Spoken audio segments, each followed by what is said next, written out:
Hello friends, मैं Monika. Welcome to my channel. आज मैं आपको वैश्वीकरण यानी कि ग्लोबलाइजेशन के बारे में बताऊंगी। मैंने मेरी इंटरनेशनल बिजनेस रिस्क की भी काफ़ी सारी वीडियोस डाल रखी हैं। आप मेरे चैनल पे जाएं और उन वीडियो को भी देख सकते हैं। तो आइए शुरू करते हैं हमारी आज की वीडियो। वैश्वीकरण का अर्थ यानी कि मीनिंग ऑफ ग्लोबलाइजेशन। वैश्वीकरण का अर्थ है एक देश की अर्थव्यवस्था को स्वतंत्र व्यापार, पूंजी व श्रम के स्वतंत्र प्रवाह आदि की सहायता से अन्य देशों की अर्थव्यवस्था से जोड़ना। यानी कि जो एक देश किसी कोई भी देश है, उस देश की अर्थव्यवस्था है, उसको स्वतंत्र व्यापार के जो पूंजी है, श्रम है, उसका स्वतंत्र यानी कि फ्री फ्लो आदि की सहायता से दूसरे देशों तक जोड़ना होता है। वैश्वीकरण में घरेलू अर्थव्यवस्था का अन्य देशों की अर्थव्यवस्थाओं के साथ संबंध बढ़ाया जाता है। यानी कि वैश्वीकरण के अंदर क्या होता है, जो घरेलू अर्थव्यवस्था होती है, इनकी जिस देश की कोई भी घरेलू अर्थव्यवस्था है, वो अन्य देशों की अर्थव्यवस्थाओं के साथ जो दूसरे देश हैं उनकी जो अर्थव्यवस्था है उसके साथ संबंध बढ़ाया जाता है। इसके अंतर्गत अंतर्राष्ट्रीय कंपनियों को घरेलू अर्थव्यवस्था में निवेश करने के लिए आकर्षित किया जाता है, और जो इंटरनेशनल कंपनीज़ हैं ना, उनको घरेलू अर्थव्यवस्था में इन्वेस्ट करने के लिए अट्रैक्ट किया जाता है कि जो घरेलू अर्थव्यवस्था है उसके अंदर वो अपना पैसा निवेश करें। वैश्वीकरण का तात्पर्य ऐसी प्रक्रिया से है जिसके अंतर्गत विश्व अर्थव्यवस्था में खुलेपन, परस्पर आर्थिक निर्भरता तथा आर्थिक एकीकरण को बढ़ावा दिया जाता है। यानी कि उसके अंदर जो परस्पर आर्थिक निर्भरता है और आर्थिक एकीकरण है उसको बढ़ावा दिया जाता है।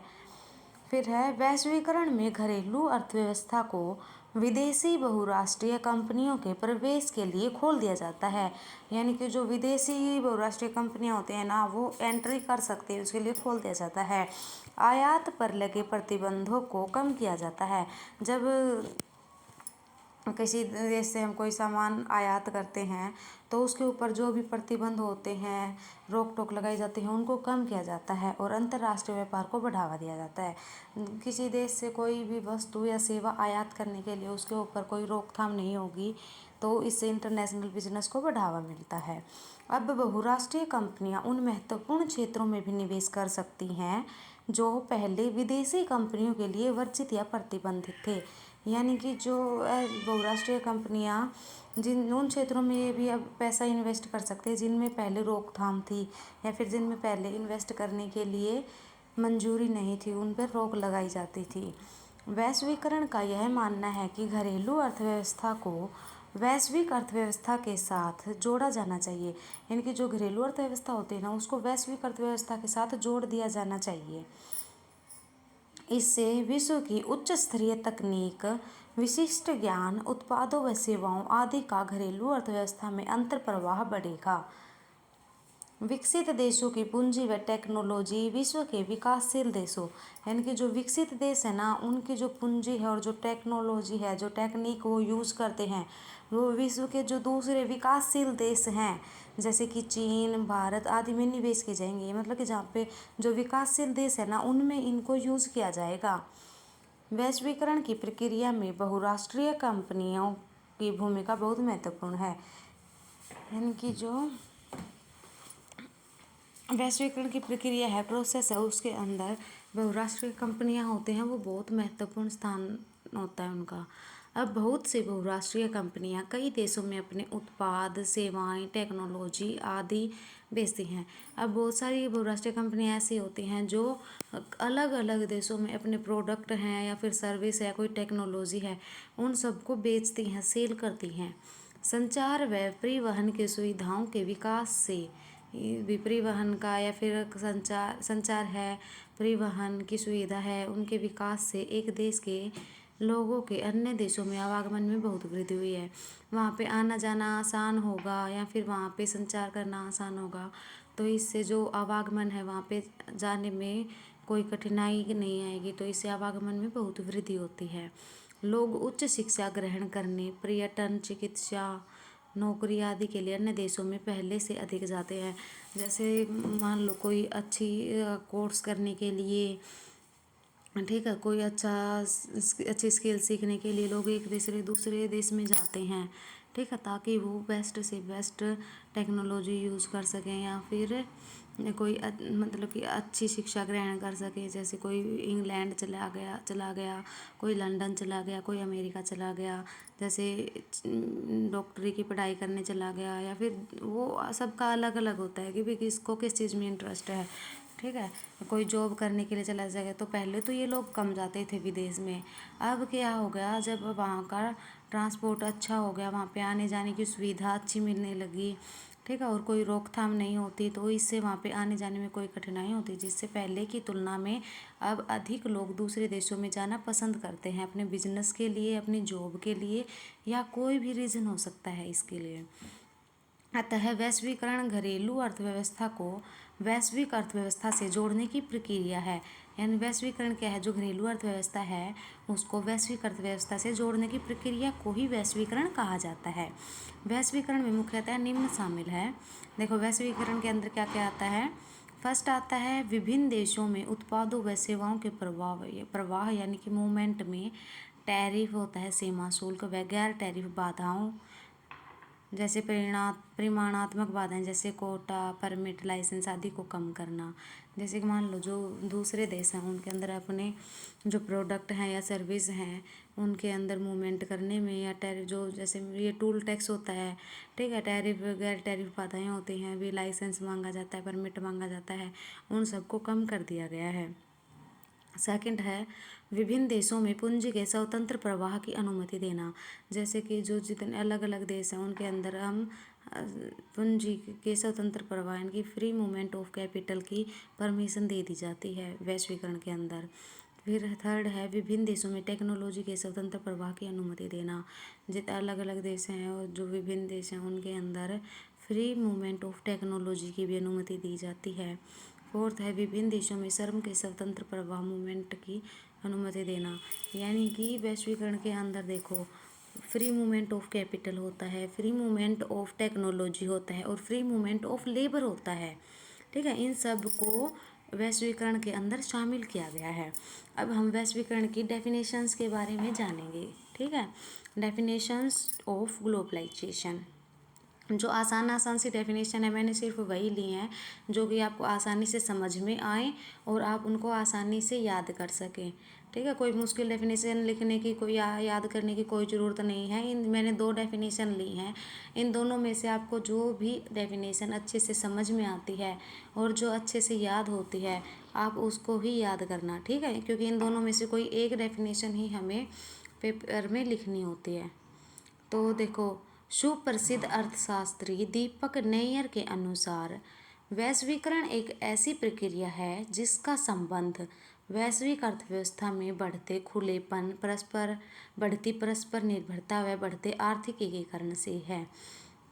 देखो, जैसा कि मैंने अभी पहले मैं इसकी मीनिंग बता रही थी वैश्वीकरण की, उसके अंदर मैंने यही चीज़ बताई थी कि वैश्वीकरण एक ऐसी प्रक्रिया है जो कि जो घरेलू अर्थव्यवस्था है या उसको वैश्विक अर्थव्यवस्था में बढ़ता खुलापन है या फिर उनको जोड़ना। देखो, मैंने एक पॉइंट बताया था, आपको याद होगा कि घरेलू अर्थव्यवस्था को वैश्विक अर्थव्यवस्था से जोड़ने का काम करती है। ये एक लाइन आई थी जो मैंने पिछले पढ़ाया था। तो उन्हीं सब जो मैंने डेफिनेशन जो पहले मैंने मीनिंग बताया था ना, उसके अंदर से ही इस डेफिनेशन को बनाया गया। तो इसलिए जो मैंने मीनिंग पढ़ाया था अभी बताया है उसको एक बार फिर आप अच्छे से पढ़ना और मेरी वीडियो को देखना, आपको ये डेफिनेशन बहुत ही आसानी से याद हो जाएगी। तो मैं एक बार फिर बता देती हूँ। सुप्रसिद्ध अर्थशास्त्री दीपक नैयर के अनुसार वैश्वीकरण एक ऐसी प्रक्रिया है जिसका संबंध वैश्विक अर्थव्यवस्था में बढ़ते खुलेपन, जो वैश्विक अर्थव्यवस्था उसके अंदर बढ़ता खुलापन, बढ़ती परस्पर निर्भरता, भी एक दूसरे के ऊपर डिपेंड होना, निर्भर होना, वह बढ़ते आर्थिक एकीकरण से है। ये जो डेफिनेशन है ना, ये हमें एज इट इज़ लिखनी है। और जो इसका राइटर है जिसने इसको लिखा है, इसका नाम लिखना भी बहुत ही ज़्यादा इम्पोर्टेंट है। ठीक है, डेफिनेशन के अंदर हम कोई चेंज नहीं कर सकते कि भी हम अपने वर्डों में इसको लिख लें। जैसे राइटर ने इसको लिखा है, ये परिभाषा जिसने दी है वो वैसे के वैसे ही लिखनी है। अब एक परिभाषा और बताती हूँ मैं। अंतर्राष्ट्रीय मुद्रा कोष के अनुसार, ये जो इसका नाम होता है, जो राइटर है, इसका नाम रखना बहुत ही ज़्यादा इम्पोर्टेंट है। एग्जाम में इसी के नंबर मिलते हैं कि भाई राइटर का नाम लिखना, और ये जो इन्वर्टेड कोमास वगैरह लगे हुए हैं ना, ये इन सब ये चीज़ें बहुत मायने रखती हैं एग्ज़ाम में। ठीक है, इसलिए मैं बार बार यही बोल रही हूँ कि डेफिनेशन जिस तरह से जो राइटर है, जो लेखक है, जिसने डेफिनेशन दी है, उसको वैसे का वैसा ही याद करना है और एग्ज़ाम में वैसे ही लिखना है। ओके, तो डेफिनेशन क्या कहती है? वैश्वीकरण का तात्पर्य विभिन्न देशों के बीच बढ़ती आर्थिक निर्भरता से है। जो वैश्वीकरण है वो एक दूसरे देश के ऊपर डिपेंड हो रहा है, तो वैश्वीकरण का तात्पर्य है विभिन्न देशों के बीच बढ़ती आर्थिक निर्भरता से है। इसके अंतर्गत विभिन्न देशों में वस्तुओं व सेवाओं, अंतर्राष्ट्रीय पूंजी प्रवाहों तथा टेक्नोलॉजी के स्वतंत्र आदान प्रदान को शामिल किया जाता है। ठीक है, एक बार फिर बता रही हूँ मैं। अंतर्राष्ट्रीय मुद्रा कोष के अनुसार वैश्वीकरण का तात्पर्य विभिन्न देशों के बीच बढ़ती आर्थिक निर्भरता से है। इसके अंतर्गत विभिन्न देशों में वस्तुओं व सेवाओं, अंतर्राष्ट्रीय पूंजी प्रवाहों तथा टेक्नोलॉजी के स्वतंत्र आदान प्रदान को शामिल किया जाता है। अब देखो, जो पहली वाली डेफिनेशन थी वो जब मैंने उसका मीनिंग बताया था, उसके अंदर से ही निकल के आई थी वो भी, और ये जो दूसरी डेफिनेशन है ये भी उसी के अंदर से है। अभी जैसे जो मैं मीनिंग बता रही थी उसके अंदर मैंने लास्ट में ये बताया था, अभी वैश्वीकरण के अंदर क्या क्या चीज़ें शामिल होती हैं। ठीक है, वो पॉइंट आप वीडियो को बैक करके देखना और उन पॉइंट्स को ध्यान से पढ़ना और मेरी वीडियो को सुनना। ठीक है, उससे ये डेफिनेशन याद हो जाएगी। उसी में मैंने लास्ट में ही बताया था, उसके अंदर क्या क्या शामिल किया जाता है, क्या क्या बताया था। Free movement of capital, free movement of technology और फ्री मूवमेंट ऑफ लेबर।